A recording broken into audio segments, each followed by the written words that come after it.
Lordy, it's hot. That's what my parents used to say. Lordy, it's hot.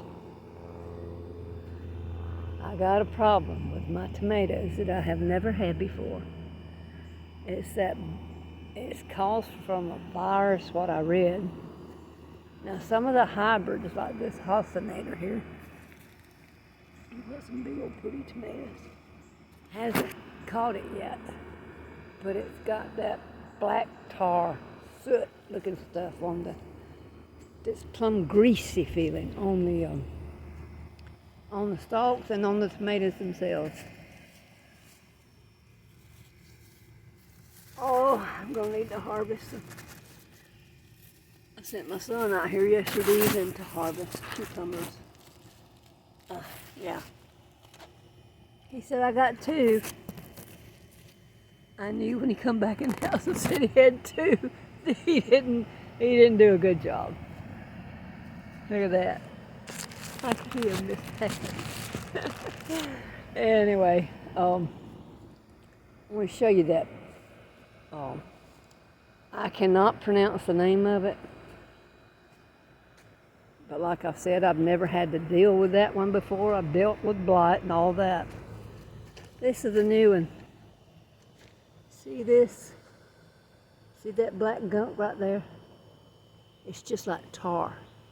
And your tomatoes all have a sticky, gunky feeling to them. And to have these black spots come up on them, like right beside that. Look at this.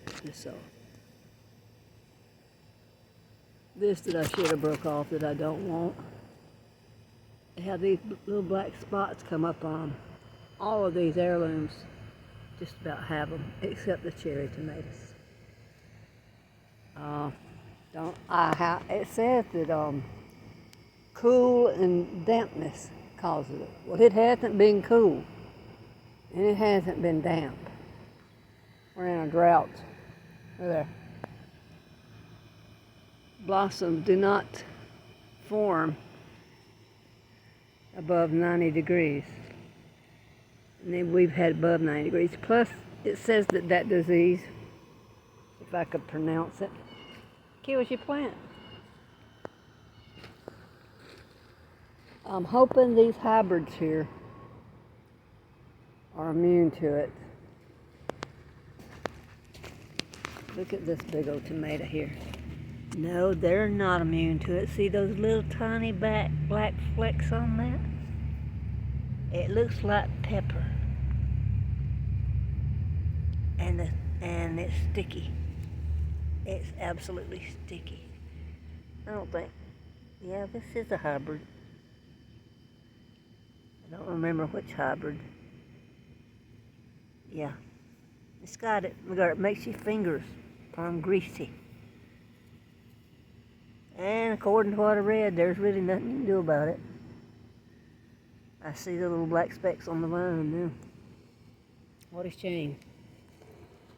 That tomato probably rot before it ever ripened. What a shame. Well, I wonder if it goes from species to species, because I got some acorn squash here that doing pretty good. I keep water to it. My soaker hose just come all to pieces this morning. That stuff made in China is just, they ain't worth bringing home. You just waste your money. And I don't believe I'll ever get a mess of corn off that, do y'all? Unless the good Lord works a miracle there. I just don't. Not even a cob to stick in the microwave. But God does miracles every day. So I'm going to hold out for it. Yeah. I planted a lot of tomatoes because I wanted to can a lot of tomatoes. I may end up having to go and see, I didn't want to spray my stuff with a lot of chemicals that might have kept them from catching it's a pathogen. I might have sprayed them with all kind of chemicals to have kept them from catching it. See that leaf right there looks even greasy. But looking at that plant, I don't see any of it on it.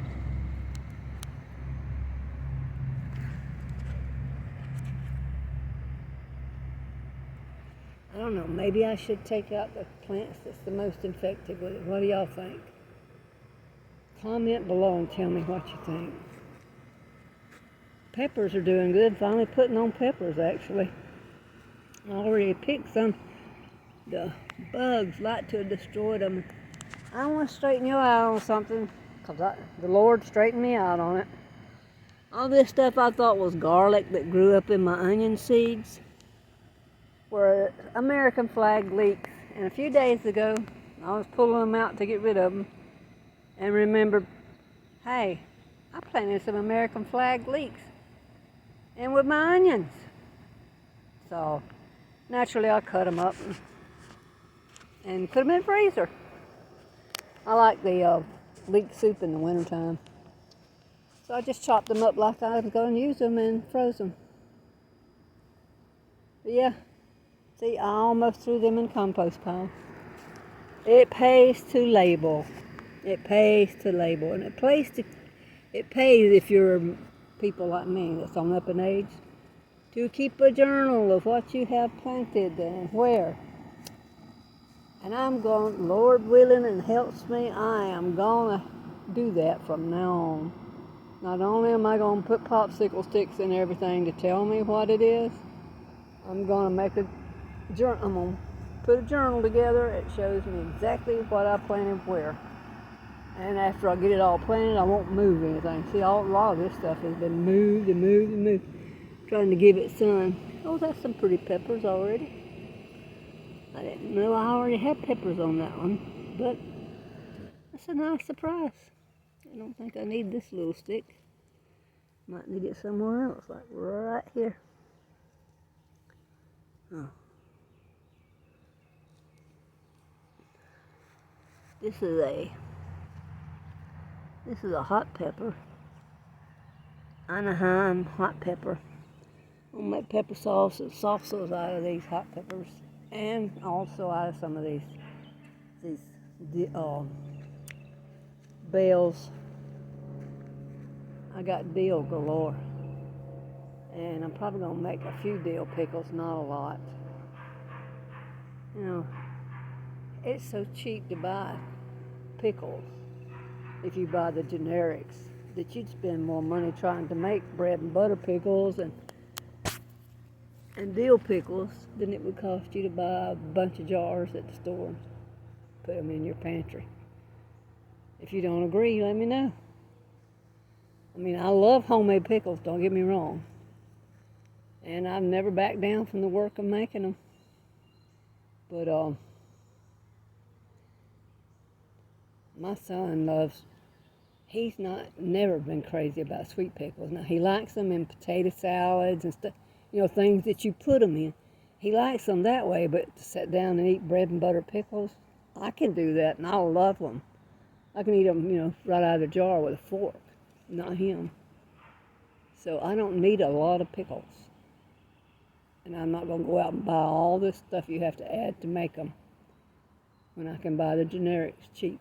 I'm going to make some sweet pickles that I would call bread and butter pickles that I like to put in potato salad that people at my church really like. And because I just occasionally make potato salad for me and Danny. I'm going to have picked beans probably tomorrow, and that's a good thing, not a bad thing. I got snap beans. It's about first finger long. I'm going to let them get a little bit longer. And, you know, when it gets above the 90s, it stays above the 90s. Or it gets above 90 and stays consecutively a few days above 90. The blooms start falling off your snap beans. So we've had 93 days in a row already. So this is probably the only mess of snap beans I get. That's what I pick off there over the next few days now.